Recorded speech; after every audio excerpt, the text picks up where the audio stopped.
The most important conversation you'll ever have is the one you have with yourself. You wake up with it, you walk around with it, eventually you'll act on it. Helping business leaders grow themselves, their team, and their profits. This is EntreLeadership. Now, here's your host, Ken Coleman. Coming to you from the Music City, this is the broadcast of Leaders, by Leaders, for Leaders. Thank you so much for joining the conversation. Here's our feature interview this episode, none other than David Goggins, maybe the baddest dude alive. Now, Jocko, he might have a little something to say about that, but another Navy SEAL on the program. This guy is the Navy SEAL featured in Jesse Itzler's book, Living with a SEAL. Jesse's been on the program a couple of times, and so if you're familiar with that book, and a lot of people are, you might be familiar with it just from this program. He's the guy. And so now he's got a book out, Can't Hurt Me, Master Your Mind, and Defy the Odds. So this is going to be fantastic stuff. And we've got some bonus content. Dave Ramsey teaching on stage from a recent event. I'll tell you more about that later. But let's get right to this. So what do you say about the Navy SEALs that hasn't been said? How about this? So David Goggins is the only man in history to complete the elite training as a Navy SEAL, Army Ranger, and Air Force Tactical Air Controller. You're going to hear that and so much from his story. If you don't want to be inspired, go ahead and turn the program off right now. Here is David Goggins. This is a terrific honor always to be with a man or woman who has served our country. So let's start off by just saying, on behalf of everybody at EntreLeadership and our audience, thank you for your service to our country. Well, I appreciate you. Thank you for having me on. Well, let's go back. The book is Can't Hurt Me. And the title, I'm assuming, but correct me if I'm wrong, goes way back to early David Goggins. Yes. When did the hurt and pain, and then how did the hurt and pain begin to manifest itself in your life? Well, the Can't Hurt Me started straight from birth. Mm-hmm.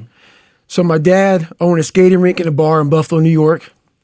If you're familiar with O.J. Simpson and Rick James. Oh, sure. They were two people that would be up there all the time.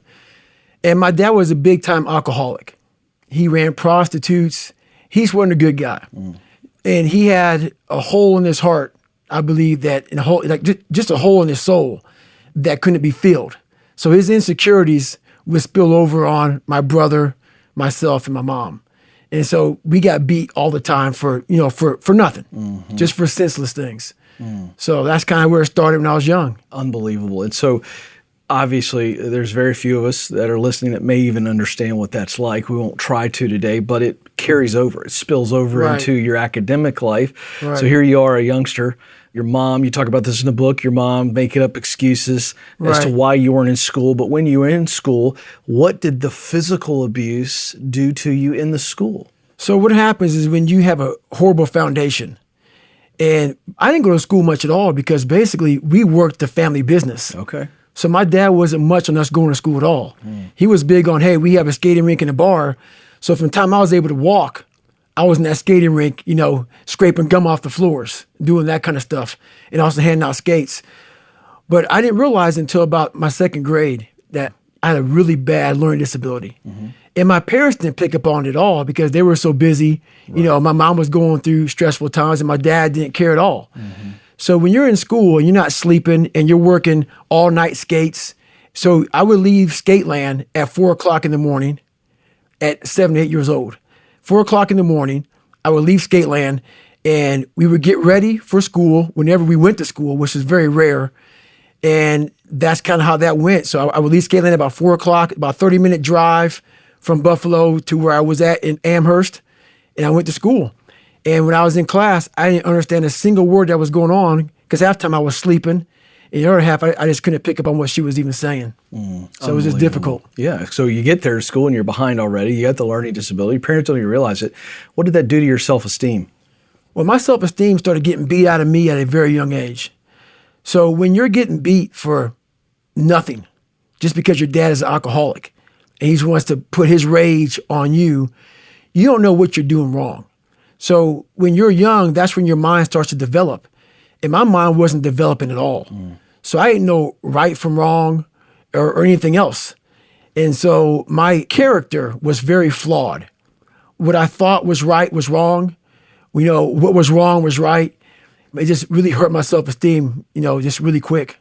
It just beat it down. And the reason I'm going here and want to stay here for a little bit is because beyond the men and women that are listening to this program that run businesses, some don't run businesses, some just listen for personal growth, there are a lot of people that are listening right now that either are dealing with this very issue that we're talking about, right. Self-esteem, there's a bunch of lies that have just been stacked on top of each other, right. and they're dealing with that right now. Maybe the world doesn't even know what they're really feeling, or maybe they know somebody who has experienced this.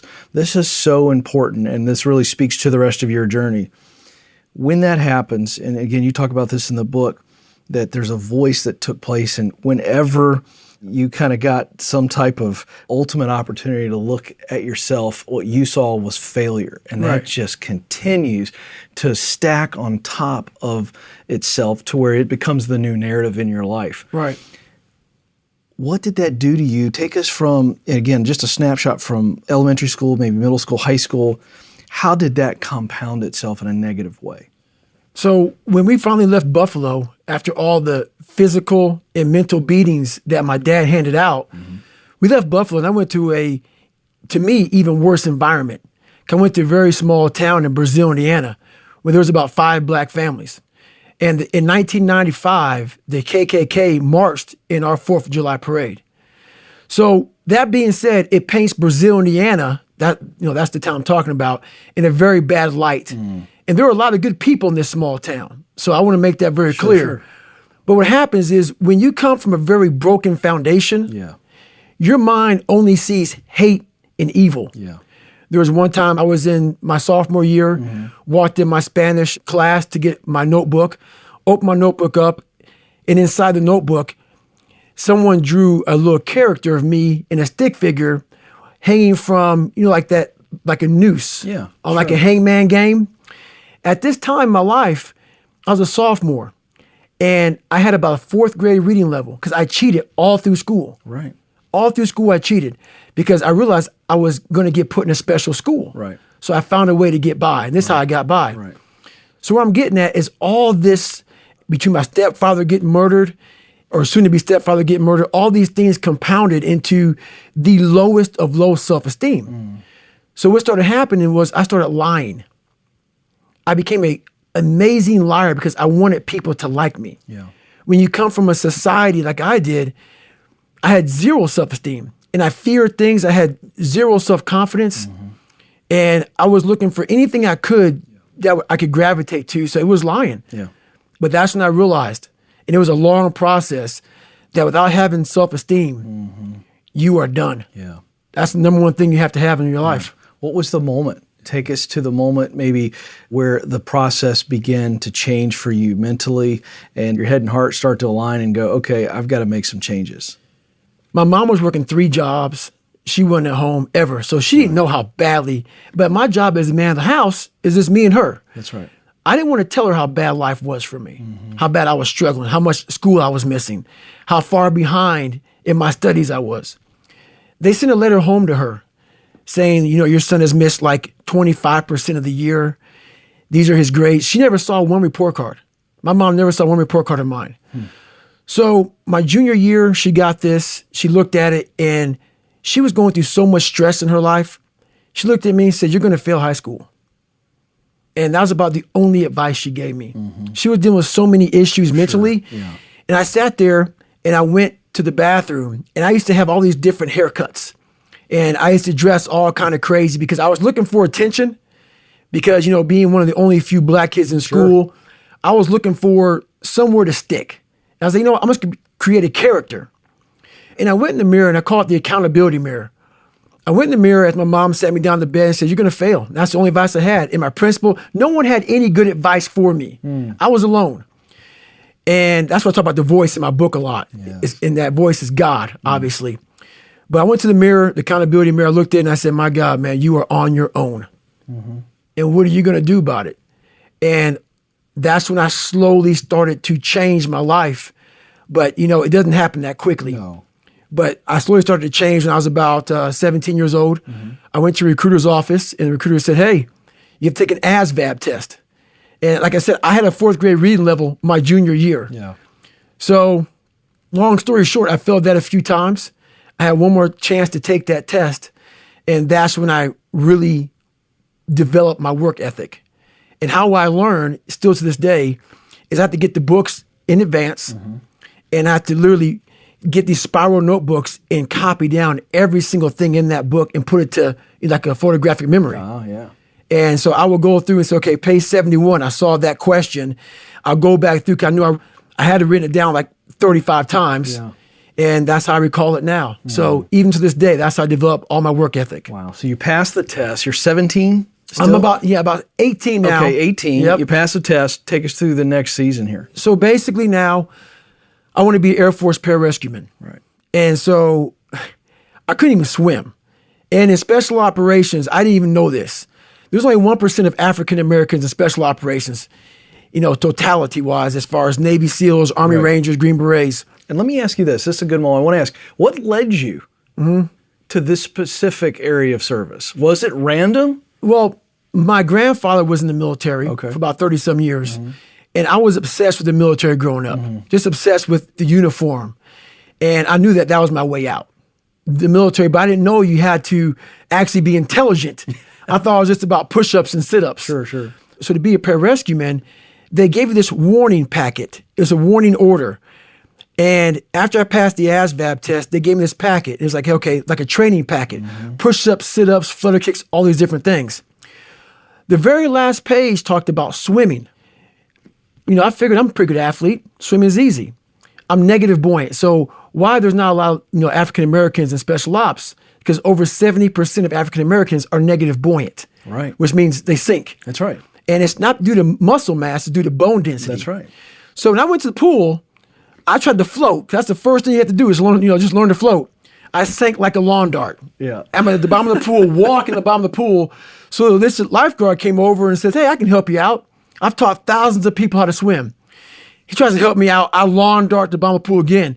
And when I come back up, he says, man, you're screwed. And I was like, why? Yeah. That's when he started talking to me about negative buoyancy and stuff like that, how hard it is to stay above water. Sure. So I put the same work ethic into my learning as I did in the swimming. Yeah. A few months later, I was swimming. And then I go off to pararescue school. So my whole thing was the military was my way to find self-esteem. I had to start building on something. And I started building on, education. Then I had to start learning how to find mental toughness. And this is where I started finding it was in the military. But once again, God whenever life would start getting good for me, God would throw a nice anchor and stop me right there. So I'm going through pararescue training, and there's this evolution called water confidence. And water confidence is pretty much what gets people kicked out of special forces, special operations is the water. And they try to drown you, pretty much. This was not in the warning order. So I didn't know anything about water confidence. Long story short, what it is they put 16-pound weight belts on you, whatever they can do to make you uncomfortable in the water. So for 6 weeks of a 10-week program, I became very uncomfortable. We got down to about 25, 30 guys left. I was one of them. And getting near graduation of this program, I'm thinking, my God, I'm about to get through this. Barely, though. Water confidence is killing me. Right. They took me to medical. They drew my blood and realized I have sickle cell. Yeah.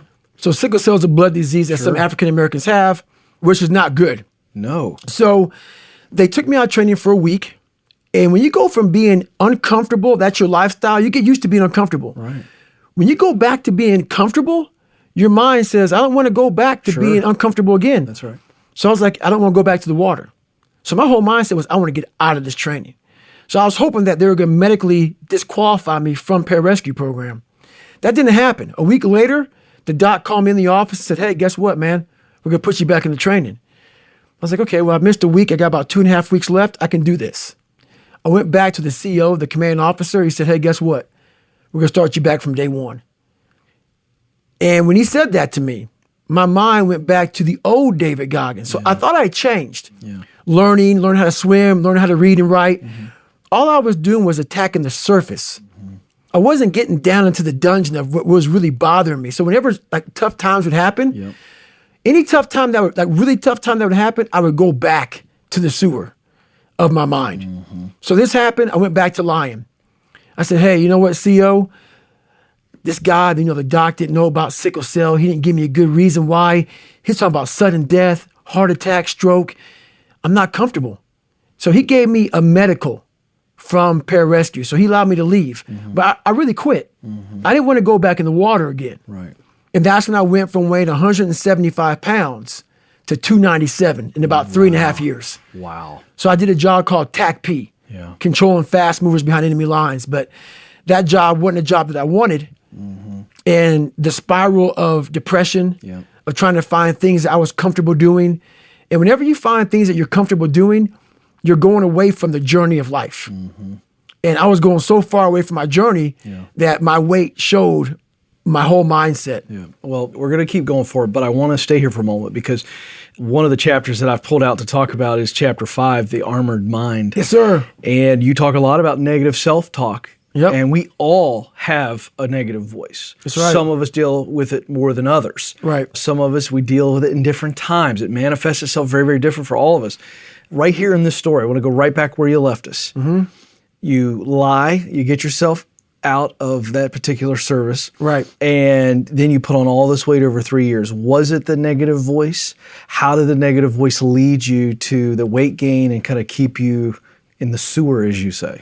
So the most important conversation you'll ever have is the one you have with yourself.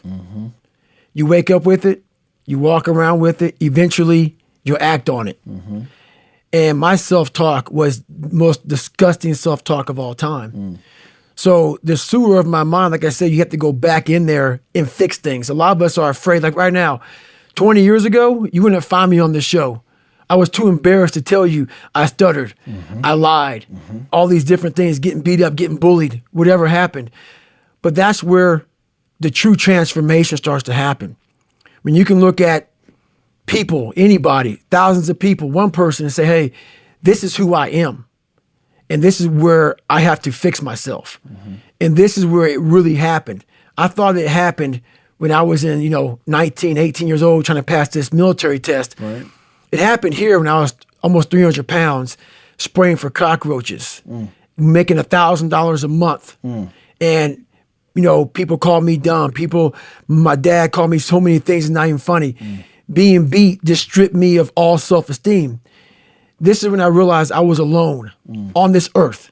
I have God alone on this earth, and I have to fix everything. So this is where I started to develop an indestructible mental toolbox. Okay.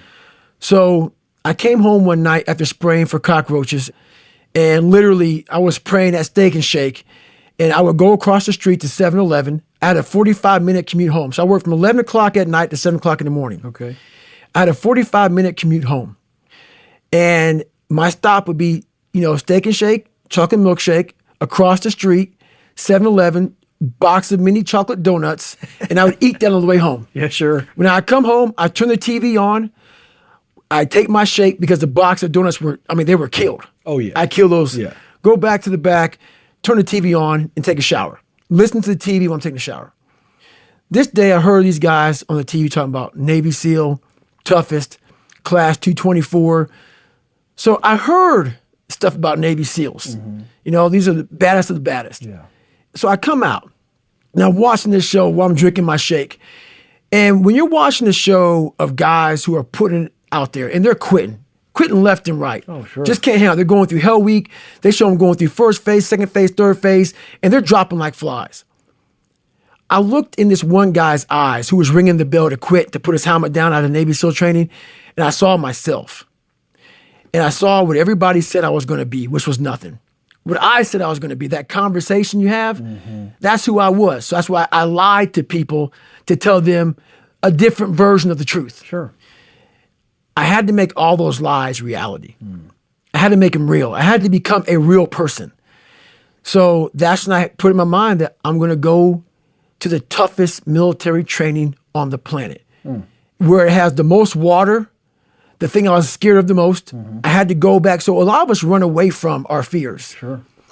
And we box ourselves in to a lifestyle of this is all we can do. Right. Because I'm afraid of everything outside this box. Yeah. So I'm comfortable inside this box. I jumped the box. Oh, you did, yeah. For the first time in my life. Mentally, I jumped the box and said, hey, I got to come out here and play. Well, what's interesting to me, and I want to talk about this for a second, because you made a real decision. You want to talk about jumping in the fire that night because you're 297 pounds. Right. So there's a lot of hard work that has to be done just to get you ready. The if you can impossible be task. ready That's right. to take on the SEAL training. That's right. So there was a lot of hard work. I want to point that out to our listeners and our viewers, just to get yourself to a point where you can do what it is you set out to do. And the funny thing about that's not even funny at all, there's a good chance I might not even make it through Navy. So I had to lose 106 pounds in less than 3 months. Which is insane. Due to my age, due to prior service, due to the program was shutting down that I tried to get into, the special program I was trying to get into. I called up recruiters for 2 weeks, and every recruiter was like, hey, you know what? No. Of course, yeah. One recruiter named Steven Saljo, who's in my book, he told me he used to come in, and he gave me a shot. So basically, I had to lose 106 pounds in less than 3 months, and that journey alone was very difficult. The amount of ups and downs, the amount of mornings I would wake up and just look at my shoes, because my first run was a quarter mile. It was supposed to be 4 miles. Right. And I walked home and cried on my couch. Sure. Here's what I want people to hear. Sometimes, because it is intimidating. You just talked about it, how intimidating and how difficult the mountain was just to get a chance. Afraid. Yeah, terrible fear. Yes. Yet you made a decision. It is as simple as us making a decision, I'm going to do this no matter what. Is that essentially what happened that night in the shower? You know what? It was over a period of time, that voice became haunting. When I was younger, I could get away from it a little bit. Right. When it becomes something that steady just pecks at you all day long, no matter what you're doing, like if I was talking to you back then, I was 300 pounds. Sure. I could be talking to you in this voice at the same time, like, what are you doing? What are you doing, man? You're a loser. Where you going, man? This is what you could do your whole life. Right. So it'd be talking to me as I'm talking to everybody. Right. It was almost like I had two people. And I'm like, good God, just shut up. Just I want to be comfortable. I want to be left alone. Like, I don't want to face all these things that life gave me. So you got to a point where you were sick and tired of hearing that voice. I was sick and tired of not facing the fact that I've allowed life to make me feel like a loser. And a lot of us allow life to do that, and we accept it. And a lot of us talk about how we believe in God. We believe in something higher than us. If that is truth, you won't allow yourself to feel that way. That's absolutely right. A lot of people don't understand that. If you really believe, God did not put you on earth to be nothing. That's right. And the thing that scares me the most is that 300-pound man is the same person that's sitting in front of you today. I could have lived my whole entire life. That's right. My whole entire life. I could have went to heaven being a 297, 350-pound man. And God, so this is how I look at it. God would have looked at me and gave me a chart. I believe that God has a chart of, he knows everything about you. What you could do, how long you gonna live. And he would give me a chart and laid it down in front of me when I got to heaven. 7 years old, 350-pound man, making $2,000 a month. He would give me a chart. Now I read this chart, and the chart would have said 195, Navy SEAL, Army Ranger training, honor man, all these different things, pull-up records, 4,030 pull-ups, change people's lives. And I'm like, hey, God, this is not me. It says David Goggins on this chart, but it's not me. My biggest fear in life is that God would have looked at me and said, it was supposed to be. We all leave so much on the table for fear and insecurities and all these other things. So, and by the way, folks, there's so much good stuff in this Armored Mind chapter. The whole book is fantastic. But I want you to take us now through, okay, you've got to lose 100 plus pounds just to get where you need to get to be in the SEAL. So you get there. Right. Now, Hell Week is notorious. I mean, it's unbelievable. Yeah. For the record, you've done it twice. I was in 3. You were in 3. Only person in SEAL history to be in 3 Hell Weeks in 1 year. That's right. In 1 year. Did you come out of all 3? I came out of 2. That's what I thought. Okay. So I came out of 2. Which is unbelievable. But I was the 36th African-American to ever become a Navy SEAL in over 70 years. Exactly. So how the whole Hell Week thing happened was there was only a few classes. Like, they don't allow you to do this anymore. Right. Go through that many Hell Weeks in 1 year. Right. They say it takes out 3 to 5 years of your life. Oh, if you survive it. Yeah, if you survive it. So my first one, and Hell Week is 130 hours. You might get 2 hours of sleep. And the whole job of Hell Week is to push a man to your absolute breaking point, to break you after about 72 hours, maybe a little bit less, about 48 hours. Break you? They want to break you because that is what they're looking for. They're looking for a man who can be broken. Yes. And within himself, come back, put himself back together while being broken more. Yeah, so this is the whole beauty of this. Yeah. I'm going to break you. Right. And while you're the most broken you've been in your entire life, your mind is now saying, I still have almost 100 hours left of training. And I'm the most broken I've been mentally and physically in my life. How am I going to do this? And that's what they're looking for. Yeah. Now, this is great. I want to pause right here where you left off, just there. You've already done so much, David, just to get to that first Hell Week. Just to make it into the program. Right. Okay? You've transformed your everything, habits, physical, emotional. I mean, you're really, really making some great progress. And then you get there and they start to break you. Right. I'm just curious if you can remember. I remember, trust me. Take us back there, that first Hell Week of everything you've accomplished and all the junk back in your life. It wasn't even your fault, but it just was put on you. That negative voice, how did it manifest itself in that first Hell Week? It was amazing because in the first Hell Week, I was still doubting myself. Sure. Because these guys come from the academy, the Naval Academy. These guys come from, a lot of them, not all of them, but they come from really good families. Right. They're almost like their dads were SEALs, their grandfathers were SEALs. Right. They come from a lot better. I mean, I had to earn my way just to get in the Navy. Right. Let alone be a SEAL. And I quit Air Force training and now I'm going for the best. So my self-esteem, even though I was building it up and I lost weight and stuff like that, I'm now around the most uncommon of uncommon people. Yeah. And I'm like, my God, I'm here. Yeah. Do I belong here? So your mind has a good way of taking the path of least resistance. Whenever friction happens, friction causes growth. Whenever friction happens, that's why a lot of us don't have any growth, because when friction happens, we go the opposite direction. So in my mind, when friction happened, my mind said, oh, hang it, man, let's get out of here, You're man. a fraud. Yeah. You're not real. Right. You've lied your whole life. You come from this, you can barely read. Right. Those things, so whenever times got hard, my mind said, you're not good enough. Right. Let's go. Right. So my eyes, my mind weren't connecting. Right. So how do you combat that? So how you combat that is this. I call it the cookie jar. Okay. You have to remind yourself. We all have a story. All of us have gone through very hard times. But when we're in a hard time, our mind has a way of forgetting what all we've overcome. I have a way of taking 1 second when I want to quit and saying, okay, you endured this. So I look at my life and how I came up as the ultimate training ground versus most people look at it as why? Woe is me. God, why? Exactly. Why? Right. I had to flip this upside down and say, hang on a second. God was training me to be one of the baddest men on the planet Earth. Absolutely right. This was my journey. So instead of looking at like, oh my God, man, why did I start it? Why did my dad beat me for it? Why is this? It was to be right where I'm at today. Wow. Do you begin to realize in this moment how mentally strong you are? Yes, because those things beat me. Sure.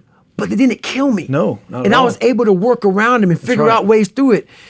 So when I was in the worst time of my life in Hell Week, I looked at everybody and said, I'm the most trained person here. Yeah, well, that's the truth. I've gone through more mental torture than any of you all can even fathom. Yeah. So I'm looking at the baddest people on the planet. I'm looking at them like this. You guys can't hold a stick. So I started looking at verses like, I don't belong here, versus like, I might be the baddest person to ever come here. Wow. Who could have pulled this off? Who could have been given a sewer to live in their mind and say, okay, at birth, I'm going to put you in the worst place on the planet Earth and let me see if you can go to the top of the mountain. Right. With nothing. Right. But just hard work, grit, and figuring it out and not putting yourself back in the dungeon every time something got hard. So that's what became my daily voice was, you really are the baddest person on the planet. Right. And after a period of time, you start to believe that. Right. And so that's what happened to the, first Hell Week, the second Hell Week, the third Hell Week, that became my new norm. Yeah. So what most people fear, I can never go through one. I don't want to go through two. Right. Even SEALs would tell you that. So I did 18 months in Navy SEAL training. It's only supposed to be 6 months long. Right. It became my new norm. Right. And that's what people don't do enough of. You're always looking for a new norm. And my mind started saying, getting beat, getting tortured, suffering, broken legs, kidney issues, this is my new norm.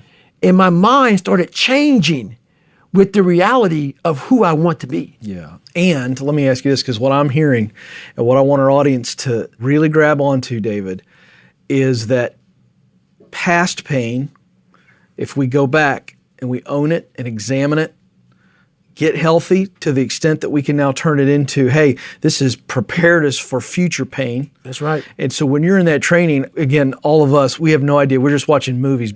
But the physical pain is where it starts with the training. Right. And then that becomes an emotional toil as well, right? Right. It's coming at you from where sometimes it's physical and emotional because of how difficult it is to put up with the pain and not quit. Right. So how do we learn from you and the SEALs to handle our pain when we're in the midst of pain? Because it hurts. And it hurts physically sometimes, obviously, and then some of us are dealing with emotional pain. What do we do in those moments when we're feeling the most pain and we're going, I cannot go one more second? So this is the thing. A few years ago, the Navy SEALs designed a program called Bud's Prep Program. And my last 2 years in the military, I did 21 years.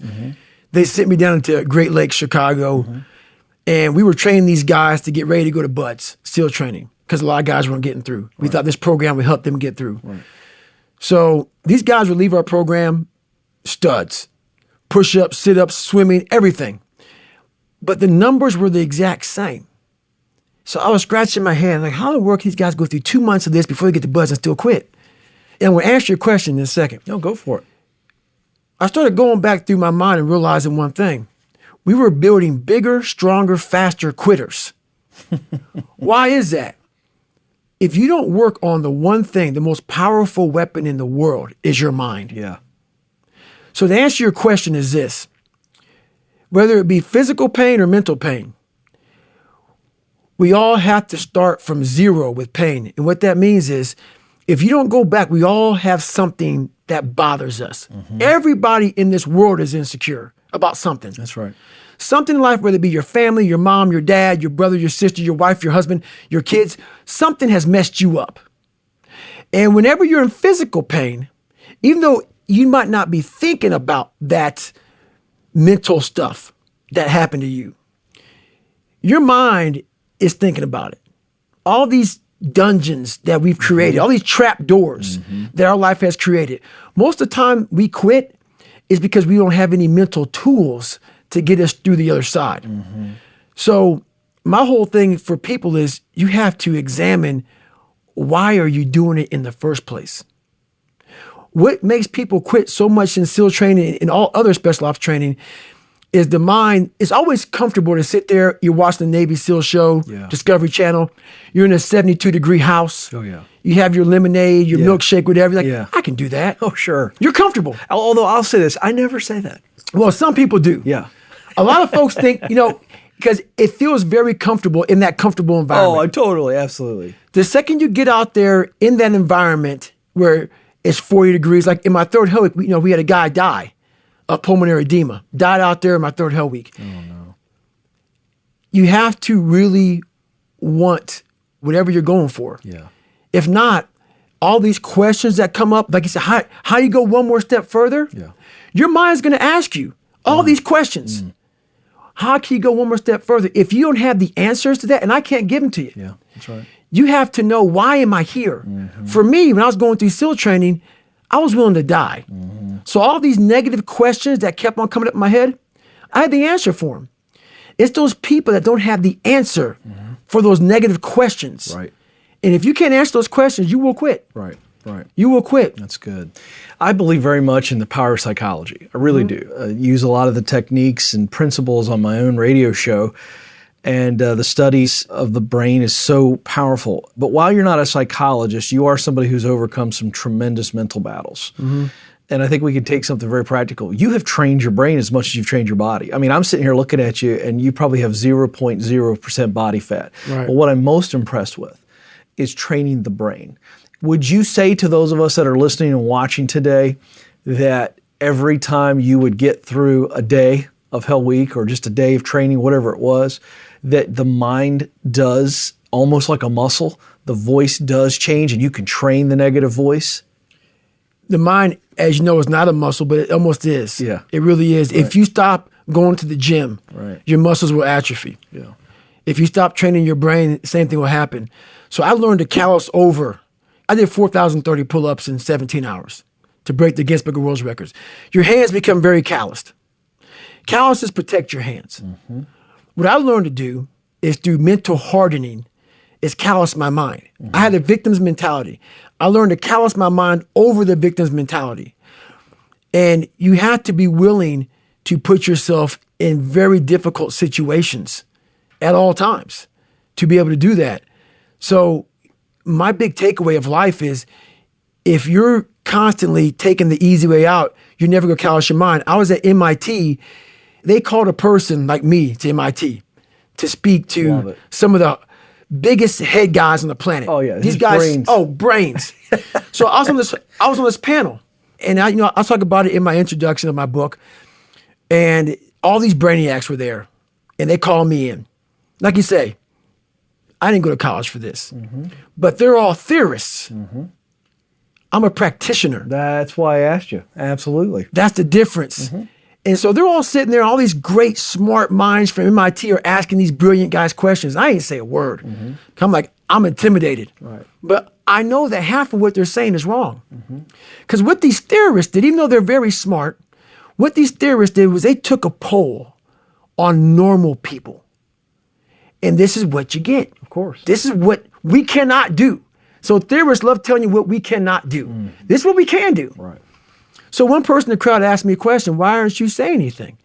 I said, pretty much I disagree with almost everything up here on this panel because I'm living proof that everything that they're pretty much saying is not true. That's right, because you were an average person. I was a below. Sure. Below average person. I was a chameleon living in life who could barely get by. Mm-hmm. So I know that they were taking the normal mindset of people. They weren't talking about the 1%ers. Mm-hmm. The people who want it like there's no tomorrow. Mm-hmm. And so that's what I started realizing was we have theorists and we have practitioners. So what's in my book is from going into the dungeon. Mm-hmm. And when you're in those points where you want to quit and not quitting and seeing how the mind starts to operate in those moments of fear, mm-hmm, anxiety, self-doubt, insecurities. Mm-hmm. Right. And that's where you learn to fix it. Yeah. You don't fix it in 72-degree weather. Right. Drinking a milkshake, watching TV. You fix it by going into the environment. Yeah. And that's what I want to ask you. You know, I'm sitting here, and the audience knows, David, that I put myself on the chopping block a lot because I'm quite comfortable with it. I want them to learn from me. But I'm going to throw something at you. I'm sitting here listening, and I'm going, you know what? You know, a lot of people would say that I'm pretty darn successful, okay? Right. And I have pretty good habits, right, you know what I mean? Very involved with my wife and family, my 3 kids, you know, give everything I can at work, really I'm living the dream, honest to goodness. Right. But I'm also sitting here going, I'm not as mentally tough as I need to be. Now, I have tremendous faith, mm-hmm, which is great. My faith is very, very strong. Right. Could be stronger. Mm-hmm. But I'm also sitting here going, you know what? I can't remember the last time I did train for the half marathon. That was tough. Did it in 3 months from the couch to the race. Right. That was tough, and I was proud of myself. But I'm not as mentally tough as I need to be. And so that being the context for this question, when we sit and listen to you share your story, how many of us who are doing well, we're achieving at a high rate, but if we're honest with ourselves, we go, you know what, we could be doing so much more. Right. How do we begin? What would you say to us if you were a little coaching session? So you coach me up right now, and I'm being serious here. Okay. What are you saying to me, Ken? How do I need to be pushing myself? What would you say if I'm hanging with you for a day and I say, all right, just rock my world for a minute? Okay, first of all, I'm coaching you, right? Yeah. I mean, straight up okay, right now. Straight up. I'm confessing that I don't think I'm as mentally tough as I probably should be. I don't think I'm exercising mental toughness. I am in other areas of my life, feel pretty good. Okay. But I don't think I'm as mentally tough as I should be. Well, here's your answer. A lot of us like to visit a very uncomfortable world, mm-hmm, like living with the seal. Right. he visit for 30 days. Right. An uncomfortable world. Right. That's my lifestyle. Yeah. People ask me, so why do you still do this every day? I'm 43 years old. I did 21 years in the military. Now I'm a firefighter. Right. I'm a wildland firefighter. I don't need it. I'm good. Right. Why do you still do this? Right. You right now are a leader. You sit in this chair right now to thousands, hundreds of thousands of people. Yeah. That's why you do it. Why you get up at 3, 4, 5, 6 o'clock in the morning is because you are setting the example for others to follow. So people always go, what drives you now? What should drive you now is no more you. Yeah. Like you said, I'm comfortable. Yeah. I'm good. Yeah. It's not about you anymore. That's right. You have to change your mindset to God gave you everything you wanted. That's right. It's pay time. That's right. You got to now start paying bills for the people. That's right. In your mindset. So you're suffering now. Like when people say, why do you get up at 6 o'clock in the morning? So then you can come in and set the example for everybody else. Right. And I'm doing that part where I'm saying, do I need to be challenging myself? Again, 44, 3 kids, wife, a lot going on. Do I need to be, just for personal growth, do I need to be doing some challenges that just challenge me mentally and physically? If you're not, I don't care what age you are. Right. Or where you're at in life. Right. The second you stop doing that. Right. Right. You stop growing. Right. Yeah. And therefore, you stop being back to that leader. Right, right. At 44, you're 44? Yeah, 44. And I'm learning in my so show. Much I'm more reading. Growth. I'm growing like crazy over here. I'm saying, I'm sitting there going, you know what? You're growing in a comfortable world. Yes. You're growing in a comfortable world. That's the point. You're allowing yourself to grow Yeah.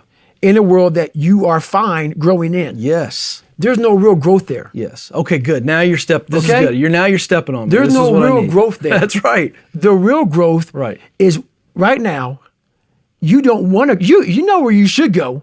That's why you're not there. Right. It's that place where you wake up and you're, man, I don't want to do this today. Yes. I'm not challenging myself physically like that. But see, what people don't get though, the physical is what starts everything. That's right. It leads to the mental and emotional growth. People have no idea. People go, man, why have you run 205 miles? It's not about that. It's not about being me. Yeah. You have to challenge yourself physically. That's right. Every single day of your life. I think that's right. And that's where the growth comes from. I think that's right. The growth comes from there. Yeah. 100%. Yeah. Yeah. Like the physical pain does something for us. It does something for everyone. Yeah. For everyone. It takes the growth in your mental aspect, in your spiritual, everything grows because you start feeling better about yourself. And not many things on the planet make you feel good about yourself, like getting after it. Yeah. Doing something that challenges you mentally and physically every day. Yeah. I think there's something here. And again, David, I'm putting myself out there. I think anyone who's listening to this program, if you're not doing something physically on a regular basis, and let's just be honest, daily, to make sure that we are constantly expanding our ability. That's right. Mentally and emotionally, we aren't going to be fully everything that we're supposed to be. And I think that's what I'm convicted by. And I think that's a big takeaway from the book. Incredible stuff. All right, let's get to the empowerment of failure. Okay. Again, it's so, how much of these military minds, when they put these SEALs through this crazy training, it's more than just getting them battle ready, but it's also how to handle something that we all deal with, and that's failure. Would you say that that's the difference between the great soldiers is how they handle failure? What makes a person great, and I have to kind of correct you on the military part of it. Good, yeah, fix it. In my military life, I've gone through almost every special forces unit. Once I realized that I have the ability to be with the best. I was on a hunt for the best people in the world, the best military people, because that's what I thought it was at. Everybody thinks that's where it's at. One thing I found out about even the best of the best, once they go through the hard part of training and they get through the other side of the crucible, very few, not all, but very few maintain, let's say you're going through SEAL training, BUDS, very few go back there in their mind and train to that level anymore. So a lot of people's reputations, Ranger School, BUDS, stuff like that, it comes from a 6-month program. Gotcha. Once they get through that, no one wants to live that way. Right. That is my lifestyle. Yeah, you live that way. I live day one, week one of training every day. Give me an example, by the way. So when you're not out fighting a fire, which is incredibly difficult, you're in Brentwood right now. It's where you visit a good bit. You're on the go all the time. So this morning I woke up. Okay. At 43 years old, retired from the military, went on a 10-mile run. Okay. Got done a 10-mile run, went straight to the gym, did an hour-and-a-half gym workout. Okay. I'm here right now. After I leave here, I'm going to go home and stretch out for 2 hours. Okay. I stretch for 2 hours. I've done this, and that's in my book also. The last chapter I talk about it. I got real sick. Long story short, stretching out has really helped out my psoas muscle. Okay. That psoas muscle attaches to your T12.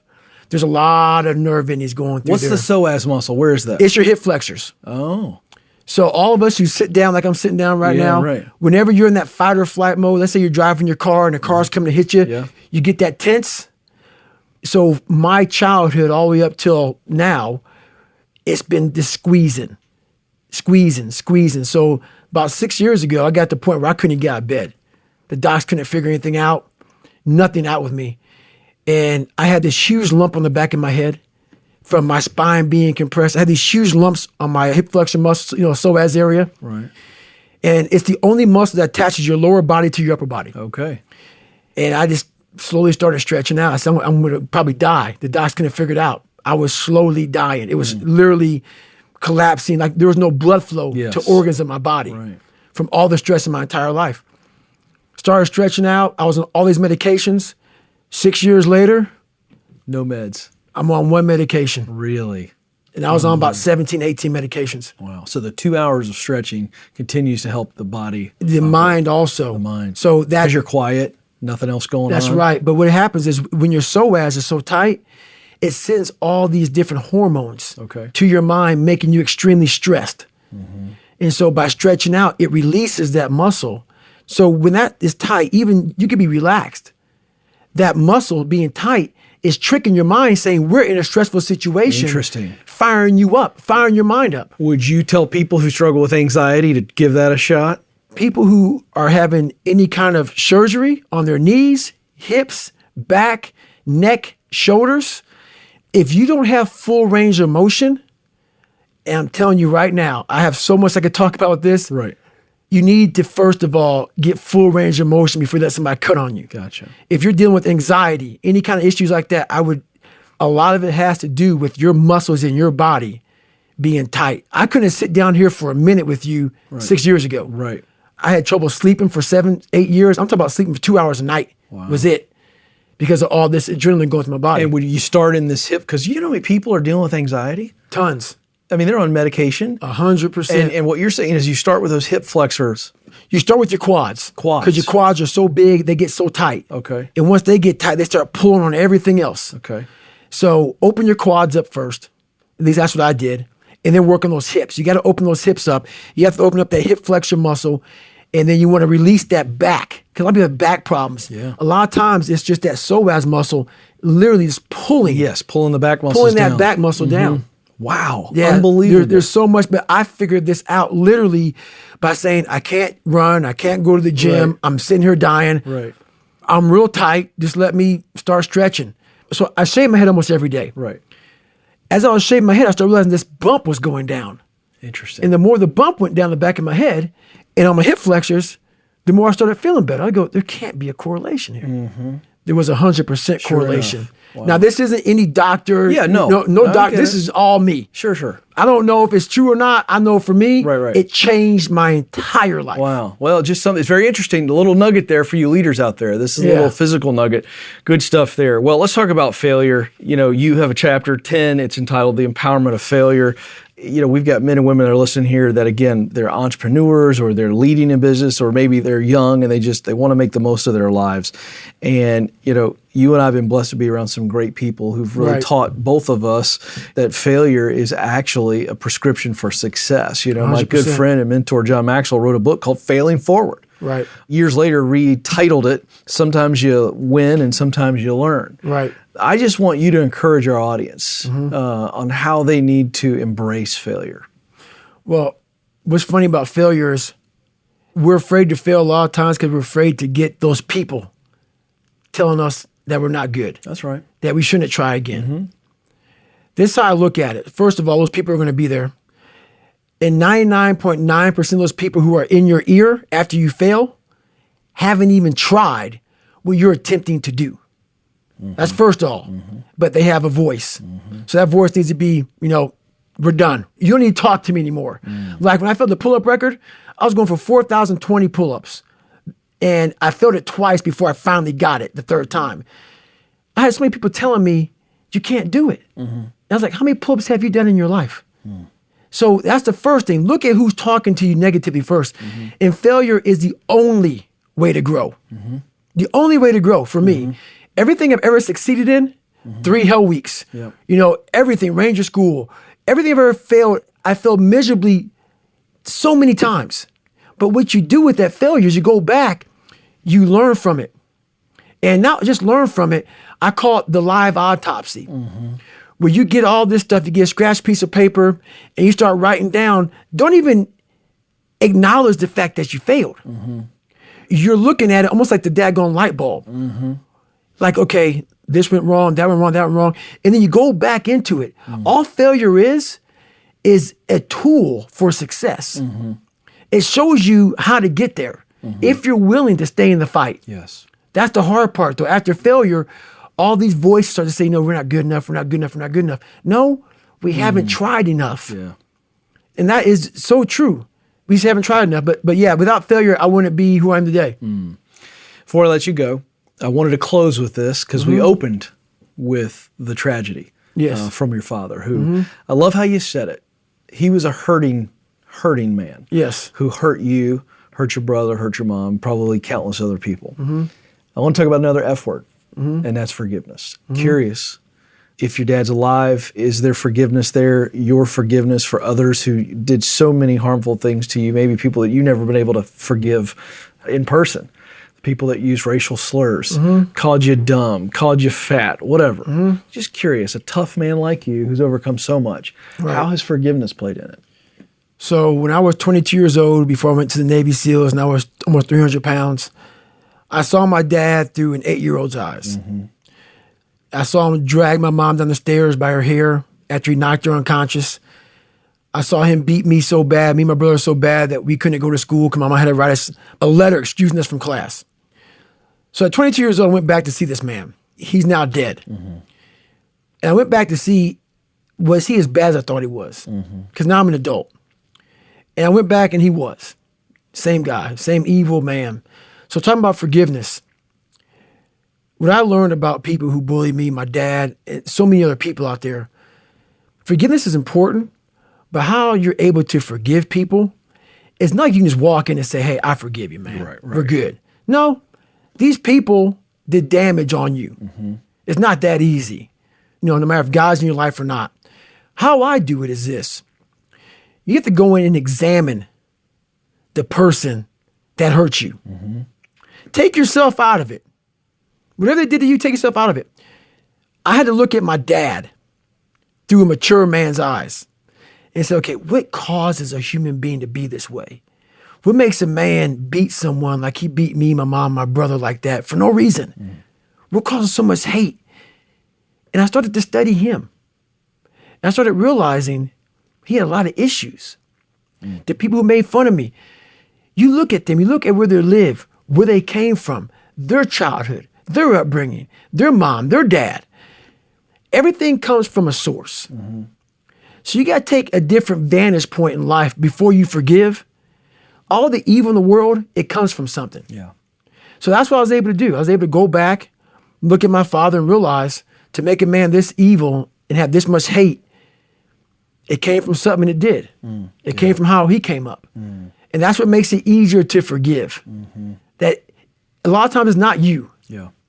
They don't hate you. No. They hate themselves. Absolutely. They don't hate you. That's right. So when you realize that all these different things, they're like, I didn't anything to anybody. A lot of times they have so much hate just for being born that they have to find something to put that hate on. It may be the color of your skin. It may be because you're just their son or their daughter or whatever. And they're just mad. And that's how I was able to forgive. Wow. Everything and everybody. Well, folks, he is David Goggins. The new book is Can't Hurt Me, Master Your Mind and Defy the Odds. And folks, if you know his story and you've actually listened to the man today, you know that he's done both. He has mastered his mind, and he certainly has defied the odds. This is great stuff. So proud to be able to sit with you today and to be challenged personally and professionally. I know our audience is much better for it. David Goggins, thanks for being with us. Appreciate it. Thank you so much, man. Thank you. All right, David's book again is Can't Hurt Me, Master Your Mind and Defy the Odds. This is an absolute must-read book if you know someone or if you are going through a really tough time and you feel like maybe there's not a light at the end of the tunnel and you don't have the mental and emotional capacity to keep pushing through. I think you need to read this book. You can get it wherever books are sold. We also have a link in this episode's show notes. All right, at the top of the program, I told you we'd have some bonus content for you. The Power of Intentionality, one of the best talks that our founder, radio icon, and Hall of Famer Dave Ramsey has ever taught on. This is almost an hour long, and this is from an actual EntreLeadership one-day stage in Phoenix just this past November. This is a powerful talk, and you've already heard some great stuff from David Goggins about what it takes to get yourself in a place of transformation. And so Dave's going to give you some practical steps to begin transforming your life and your business. Watch it right now by going to the link in this episode's show notes. All right, that's going to do it on behalf of the entire EntreLeadership team. Thank you so much for listening. We'll talk with you again very soon.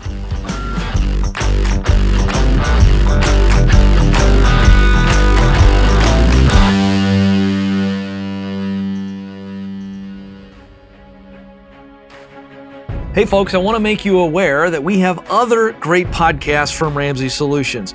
Here's a sample of The Ken Coleman Show. According to a recent Gallup poll, nearly 70% of Americans are disengaged at work. If you dread going into work every Monday morning and you're just trying to make it to the weekend, The Ken Coleman Show is for you. Everyone has a sweet spot. Your sweet spot is at the intersection of your greatest talent and greatest passion. We will help you discover what it is you were born to do, and then we'll help you create a plan to make your dream job a reality. You matter, and you have what it takes. Join the conversation on The Ken Coleman Show.